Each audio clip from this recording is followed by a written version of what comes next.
Hello students, today I am going to discuss coordination chemistry question and answers. So first question is, which of the following statement is incorrect about Werner's theory? The options given are primary valency is same thing as oxidation state, secondary valency is same thing as coordination number, secondary valencies are satisfied by negative ion, secondary valency are directional whereas primary valency are non-directional. So, incorrect statement regarding Werner's theory is secondary valencies are satisfied by negative ion. Okay. Why it is incorrect is, if you look at Werner's theory, so in Werner's theory, central metal ion will have two types of valencies, that is primary valency and secondary valency. If you see what is this primary valency is satisfied by negative ion, only negative ion, and it indicates oxidation state of metal, and this primary valency is ionizable and they are non-directional. And if you come for secondary valency, this secondary valency is satisfied by negative as well as neutral ligands. Okay, and this secondary valency is same thing as coordination number, and this secondary valency is not ionizable and it is directional. So based on this Werner's theory, so incorrect option given in this question will be secondary valency are satisfied by negative ion. So here the secondary valency will be satisfied by both negative ion as well as neutral ligand. So if you see the next question, which is related to Werner's theory, it is the correct order of stoichiometries of AgCl formed when AgNO3 in excess is treated with the complex COCl3 6NH3, COCl3 5NH3 and COCl3 4NH3 respectively are. So correct option is C, that is 3 AgCl, 2 AgCl and 1 AgCl will be formed. So if you see how this is going to be formed is, if you consider the first complex CO NH3 Cl3. So here if it is treated with AgNO3, excess of AgNO3, so here you can see primary valency it is going to have 3 Cl. Means here these 3 Cl groups are ionizable, so they react with AgNO3 and it is going to form 3 AgCl precipitate. And if you come for the next complex, here you can see it is having primary valency 3, but one of the chloride ligand is going to satisfy secondary valency also. Hence, there are only 2 chloride ions which will undergo ionization in presence of AgNO3, and it is going to form 2 molecules of AgCl. And in the last complex, here the primary valency is 3, but the 2 chloride ions also satisfy secondary valency also. Hence, only 1 chloride ligand will undergo ionization and it reacts with AgNO3 to form molecule of AgCl.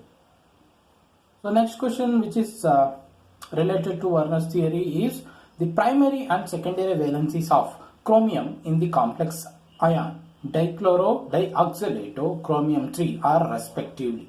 So here we need to find the primary valency and secondary valencies. For that one they are given the complex name, that is dichloro dioxalato chromium 3 ion. Okay, so first we need to find what is the charge on this complex. So how we can find the charge on the complex is, since they are given the oxidation state, so if you consider the charge on this oxalate ion, it is going to carry -2 and chloride -1. So from this one we are going to get the charge on the complex will be X is equal to -3. Okay, and as we know that primary valency is equal to oxidation state of the metal. Okay, so what is the oxidation state of the metal here? It is +3. So hence the primary valency of this complex dichloro dioxalato chromium 3 will be equal to 3, and If you come for secondary valency will correspond to coordination number. So here, this is structure of the complex.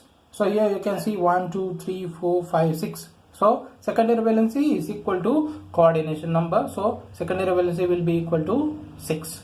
So option C is correct. That is, primary valency is 3, secondary valency is 6. Similarly, we have one more question related to Werner's theory.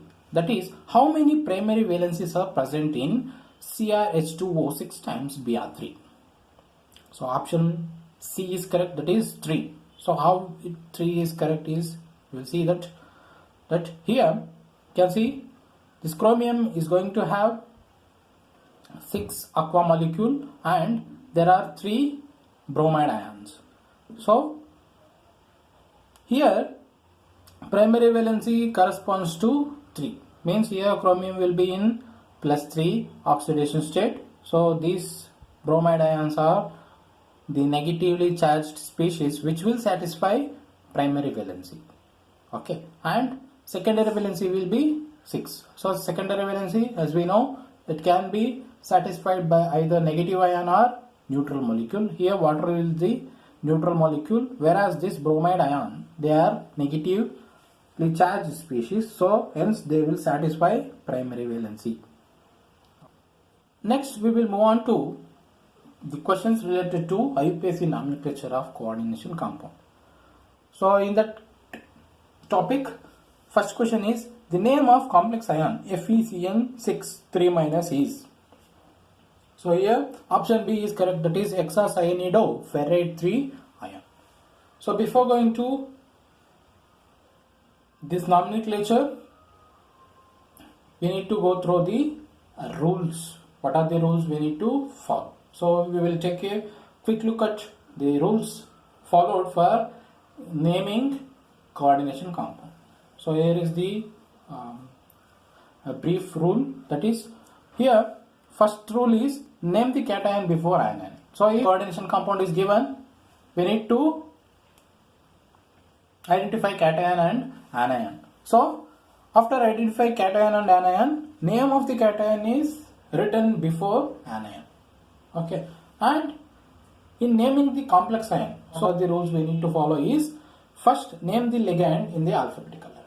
So whatever the ligands present, we need to name them according to alphabetical order, and if anionic ligands are present, then the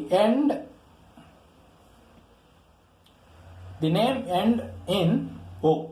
That is, if we have chloride IDE, then it should be replaced by the suffix O. If it is having 8 sulfate, it has to be ATO, and if it is sulfite ITE, then it should be replaced by ITO. And if we have neutral ligands, then the common name will be used for water, aqua, NH3 will be given name amine, and N2 dinitrogen. And here we can use Greek prefixes like di, tri, tetra used to designate number of each type of ligand. If 2 or more ligands are present, then we can use di, tri, tetra Greek prefix to denote the number of each type of ligand. If ligand already contain Greek prefix, then prefixes like bis, tris, tetrakis are used. For example, if you take ethylene diamine, so already the Greek prefix di is present. So in that case, we cannot use one more di, then we need to use the prefix bis. After naming the ligand, name the central metal. So after naming of ligand is over, then we need to name the central metal. So naming the central metal will be done. If it is a cationic complex, then metal named same as element. So if we have a cationic complex, then metal name will be same as element, that is cobalt, platinum. If we have an anionic complex, then metal name ends with suffix At. That is, if you take cobalt, should be given name as cobaltate, Fe, it is ferrate. Then oxidation state of metal will be written in the parenthesis, that is in the Roman numericals, that should be written in parenthesis. Then prefix mu is used if bridging ligands are present. If a complex contains bridging ligand, then mu prefix will be used. Geometrical isomers are named by using prefixes cis and trans or fat and mer. Optical isomers are designated by D or L, and a number of molecules are designated in the last. Means if it is a hydrated complex, then the number of water molecule will be designated at the last. That is, if one water molecule is present, it is monohydrate. Half H2O is present, then it is sesquiohydrate. Two water molecules present, it is dihydrate. So these are the important rules we need to know in order to assign the IUPAC nomenclature for coordination complex. So by using this, we need to arrive at this, that is hexacyanoferrate 3 ion. So by keeping those rules, now we will try to write the IUPAC name for this FeCN6 3 minus. So this is carrying negative charge, so hence it is a anionic complex. So ligand is Cn minus, so it is called cyanide. So this IDE should be replaced by O, means it should be cyano. And here number of ligands is 6, so it is hexa.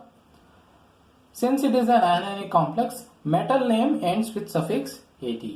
That is, here this metal is iron and its name should be given as ferrate. And if we see the oxidation state, so here we need to find the oxidation state. This is how we can calculate the oxidation state, that is X plus 6. The charge carried by this cyanide is -1, it is having 6 ligands, and overall complex charge will be -3. So X minus 6 is equal to -3, X is equal to -3 plus 6, so X is plus 3. So this is the oxidation state of the metal. So by combining all this, the name of the complex ion is hexacyanoferrate 3 ion. So we will see few more questions. What is the IUPAC name of NiNS3 4 times 2 plus NiCl4 2 minus? So here you can see it is a coordination compound having cation and anion both as complex ions. Okay, so here we need to identify the name. So this is cation, this is anion. So cation name will be written first, then followed by anion. So if we write the cation name, that is tetraamine nickel 2. So since it is a cationic complex, metal name will be written as element name, that is tetraamine nickel 2. Means here nickel will be in +2 oxidation state. Next, if you come for anion, so this is anionic complex, so it is having 4 chloride ligands, that is tetrachloro. Since it is an anionic complex, the name of central metal atom should end with suffix at, that is nickelate. So here also nickel is in +2 oxidation state. So IUPAC name will be tetraamine nickel 2 tetrachloronickelate 2. So first we have written the name of cation, then anion. So this is IUPAC nomenclature if we have a coordination compound where there is cation and anion both are complex ions.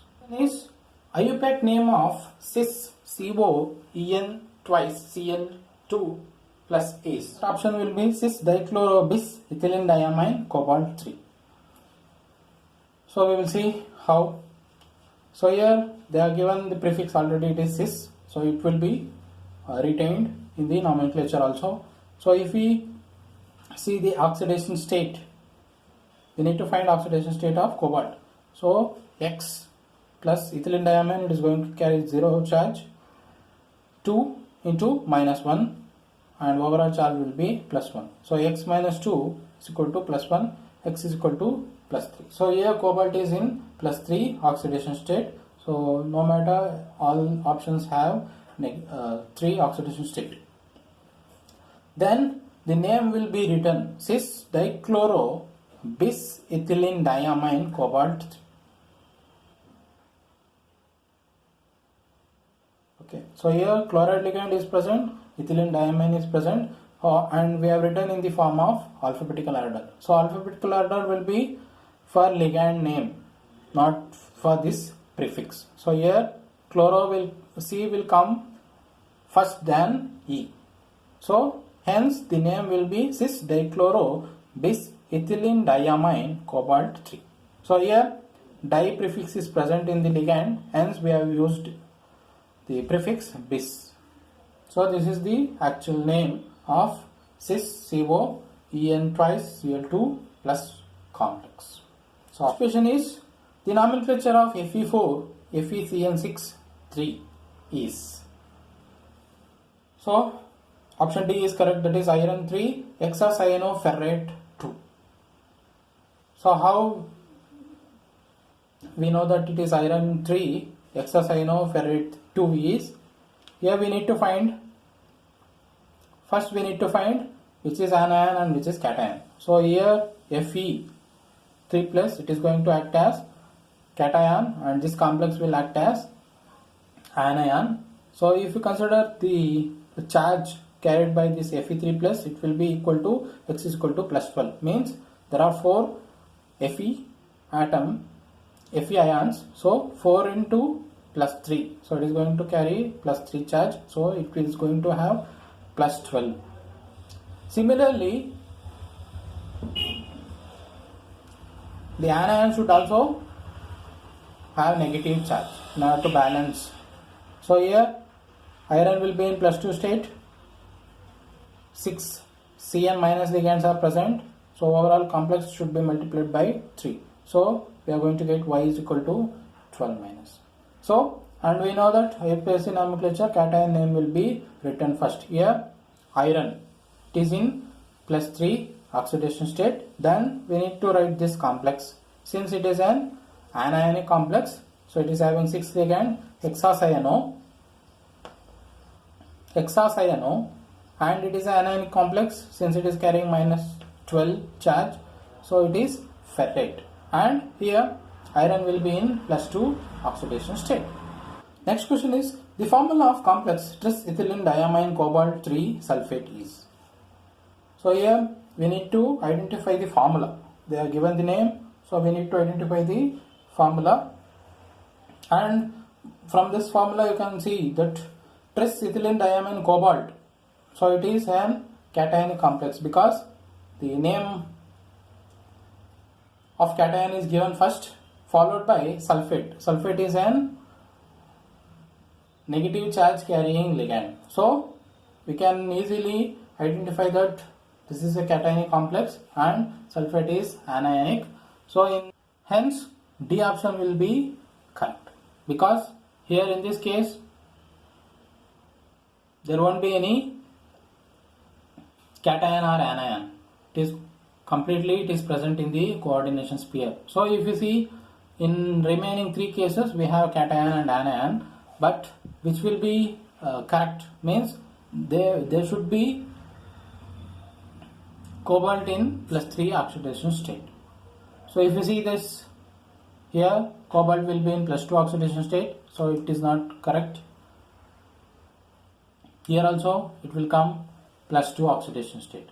So the correct formula for tris ethylene diamine cobalt 3 sulfate will be this complex. That is, here it is going to have plus 3 charge and this sulfate is going to carry minus 2, since this multiplied by 3 and this is multiplied by 2, so overall plus 6 and minus 6 will be the charge. So in this case this formula suits for the given IPAT name, that is tris ethylene diamine cobalt 3 sulfate. So next we will see few questions related to valence bond theory, that is hybridization. So first question is, pick out the correct statement with respect to MnCN6 3-. So here C option is correct, that is it is D2sp3 hybridized and it is having octahedral geometry. And if you come for this CN6 3-, so here Mn will be in +3 oxidation state, so it is going to have D4 electrons. If you write the electronic configuration in the excited state, so it is going to have 2 unpaired of electrons, and here Cn is going to act as a strong field ligand, but it is going to pair up only one pair. Okay, among 4 d electrons it is going to pair only one, and remaining 2 will remain as unpair of electrons, because it is going to violate Hund's rule if it is going to pair up. Hence it is going to have hybridization of D2sp3 and it is going to have octahedral geometry. Next question is, the hybridization involved in the complex NiCN4 2-. So this complex, it is going to have hybridization of DsP2, so C option is correct. So if you see this complex ion, here nickel will be in +2 state, so it is going to have D8 electrons, and if I write the excited state, electronic configuration of Ni2+, so since this Cn- is a strong field ligand, so it is going to pair up the electrons, that is 2, 4, 6, 8, so all are paired up, so hence it is going to have hybridization of DsP2, means it is going to have square planar geometry. Next question, match the following. So here they are given complex and hybridization, that is PtCl4 2-, NiCO4, FeCO5, CrCO6, and they are given different hybridization, that is sp3, dsp2, d2sp3, dsp3. So among this we need to match which complex ion or which complex will have which hybridization. So correct matching will be option A. So option A is correct, and we will see how this option A is correct. So if we take first complex ion PtCl4 2-, here platinum will be in +2 oxidation state and hence it is going to have D8 electrons. And if I write the excited state electronic configuration followed by hybridization, so here all the electrons, D8 electrons will be paired up and it is going to have one empty d orbital and sp orbitals. So it is going to have 4 ligands, hence it is going to follow, or it is going to have hybridization of dsp2. So if it is having dsp2 hybridization, then it is going to have a square planar geometry.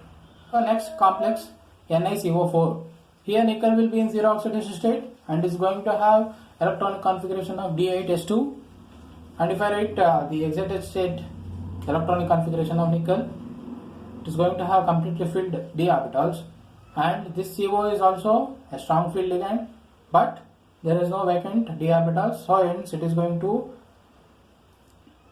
have sp3 hybridization and its structure will be tetrahedral. And third complex is FeCO5. Here iron is also in 0 oxidation state and it is going to have electronic configuration D6s2. And since CO is a strong field ligand, here electrons will be paired up. There is no unpaired electron. 1 d orbital, 1 s orbital and 3 p orbitals are available for hybridization. So it is going to have hybridization of dsp3 and it is going to have geometry trigonal bipyramidal. And next complex CrCO6. Here chromium is in 0 oxidation state and it is going to have electronic configuration D4s2. And since carbonyl ligand is strong field ligand, so it is going to pair up the electrons. So there is no unpaired of electrons. So hence 2 d orbitals, 1 s and 3 p orbitals are available for hybridization. So hence it will undergo hybridization D2sp3, and the geometry possible is octahedral. So based on this, option A is correct. That is, for PtCl4 2-, it is going to have hybridization dsp2. NiCO4, it is going to have sp3 hybridization. FeCO5, it is going to have dsp3 hybridization. And CrCO6, it is going to have hybridization of D2sp3. So if you see the next question, the number of unpaired electrons present in COF6 3- and CONH3 6 3+. The correct answer is 4 and 0. That is, D option is correct. So if you see how this 4 and 0 is, if you take complex ion COF6 3-, here cobalt is in +3 oxidation state, so it is going to have electronic configuration D6. So if I write excited state electronic configuration, so it is going to have 4 unpaired electrons. Here fluoride ion is going to act as weak field ligand, so there is no pairing of electrons will take place. So hence it is going to follow hybridization sp3d2. So it is going to form sp3d2 octahedral geometry, that is outer orbital complex. So the question is unpaired electrons, so it is going to have 4 unpaired electrons. And if you come for the other complex CONH3 6 times 3+, here also cobalt is in +3 oxidation state, and it is going to carry D6 electron. Here ammonia is going to act as a strong field ligand. So hence there is pair up of electrons and there are no unpaired electrons in this complex. Here NH3 is going to act as strong field ligand. So it is going to have 0 unpaired electrons. So hence option D is correct. It is 4 and 0 unpaired electrons are present. Hence option D is correct. Magnetic moment of NiX4 2- ion is found to be 0. Then the metal of complex ion is, here Hex means monodentate anionic ligand. So here they are given magnetic momentum that is equal to 0. But here we need to find the hybridization of the metal. So correct answer will be dsp2. That is, option C is correct. So we will see how it is correct. Come for NiX4 2-, here nickel will be in +2 oxidation state, so it is going to have D8 electrons, and they are given it is monodentate anionic ligand. And what they mentioned is it is going to have 0 magnetic momentum. That is, here whatever the monodentate anionic ligand is going to act as strong field ligand. So hence it is going to pair up the electrons. So hence it is going to have 0 unpaired electron, means the magnetic momentum will become 0. And it is going to have 1 empty d orbital, 1 empty s orbital and 3 p orbitals. So hence it will undergo dsp2 hybridization. That is, it is going to have a square planar geometry. So for this complex NiX4 2-, it is having magnetic momentum 0. The metal is dsp2 hybridized. So these are the basic questions related to coordination chemistry. Thank you.